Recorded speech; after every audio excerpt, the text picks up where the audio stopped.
All right, let's see how you did on these conversion problems here. And I don't think they're very hard as long as you, first of all, know what all the prefixes are. I think that really helps. And I think it really helps to know that, these are the biggest, these are the smallest. And those videos are basically telling you to move the decimal point over as many spaces as you're moving prefixes. So let me give you an example. For 35 decameters, okay, here's decameters, and we want to change it to kilometers or kilometers, okay, which involves moving it 2 in this direction. So this is pretty simple. I can just do 35. I know on the number 35, the decimal point is at the end, so I just need to move it 2 to the left. Now the new decimal point is going to be right here, and it's going to be 35 hundredths of a kilometer. Now, to make this make more sense, I think you also need to think at the same time what your final result needs to be. I know that a kilometer is bigger than a decameter.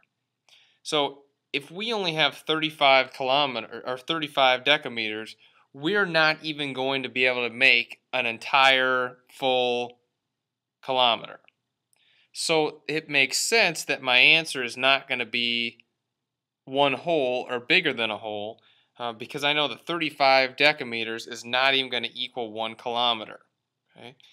Anytime you move to a bigger measurement, your number is actually going to be smaller. Keep that in mind.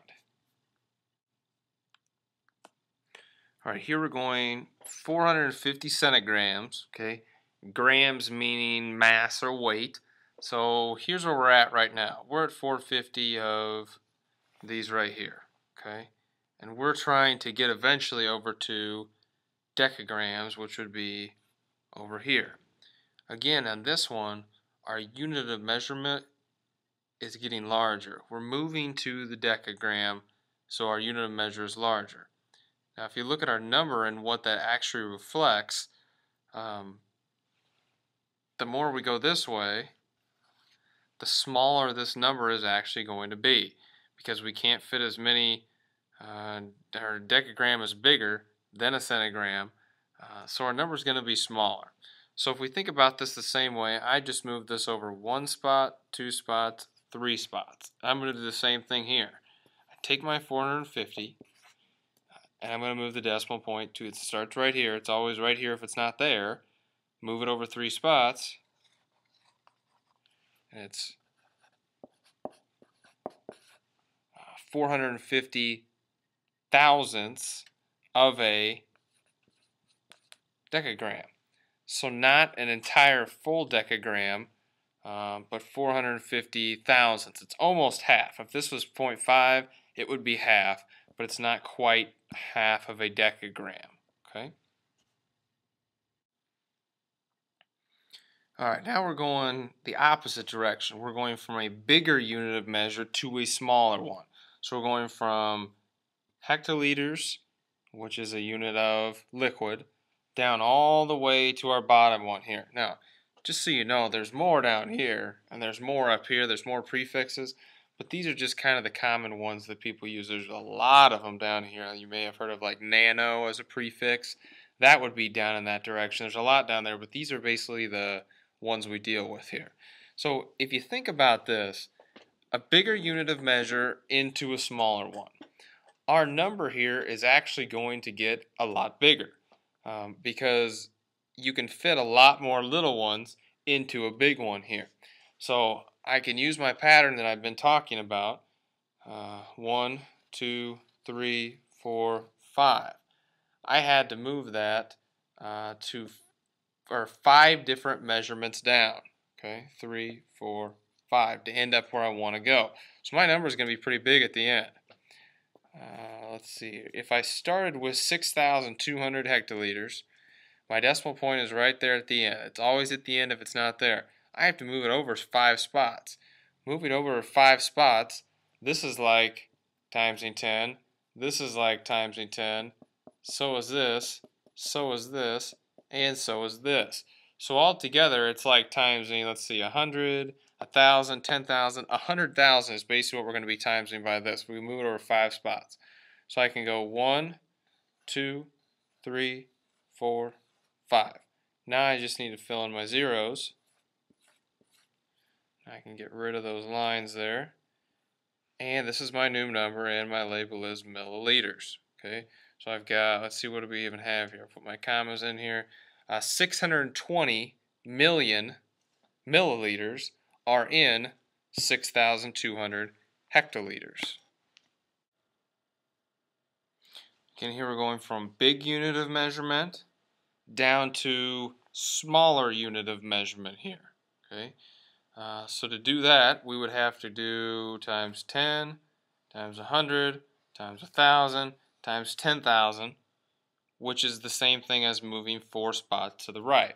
So I'm going to take my 2.7 or 2 7/10 kilometers, almost 3 kilometers, and I'm going to move that decimal point over 1, 2, 3, 4 spots.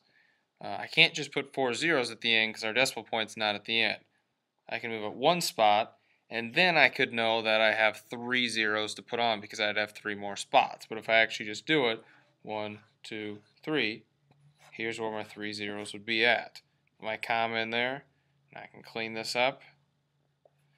And I basically have 27,000 decimeters in a kilometer. Again, for this one, we have a bigger unit, grams, over milligrams here. So we're starting at our base, which is grams. Remember, the base is just meters, liters, or grams, whichever one you're dealing with. And we have to get down to milligrams. So we're basically taking this number and multiplying it by 10, 100, 1,000, which is the same thing as moving it over 3 places, moving the decimal point over 3 places. So I've got my number here. 0.0005, which would be 5 tenths, hundredths, thousandths, 10,000ths. 5 10,000ths. I just need to move it over 3 spots from where it's at. So that would be 1, 2, 3. So my new number is going to be 0.5 milligrams. I can write this like this, and I can say it like 0 5/10 milligrams.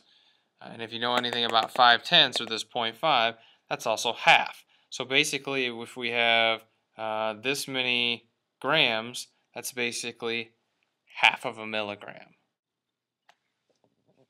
Last one, we've got 3 centiliters, and we're changing into hectoliters. Okay, this one is different than the last one we had, the last few, because we're going from a small unit of measure down here, centiliters, up to a large label or measurement, hectoliters, almost the biggest one we have on here. So if you think about this, this is a small unit of measure. We only have 3 of these.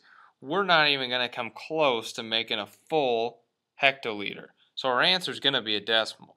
So I'd have 1, 2, 3, 4. Going this way, this is like dividing by, and I can write this down here for you, dividing by 10, dividing by 10, dividing by 10, dividing by 10. Anytime you go to the left, it's like dividing. So this would be dividing by 100, 1,000, 10,000 altogether. So we need to move our decimal place 4 spots to the left. So if I take my 3, the decimal point's at the end. So if I move it 4 spots, we'd have 1 here, 2, 3, 4. Decimal point would go here. Now we just need to fill in the zeros. 1, 2, 3. So my answer would be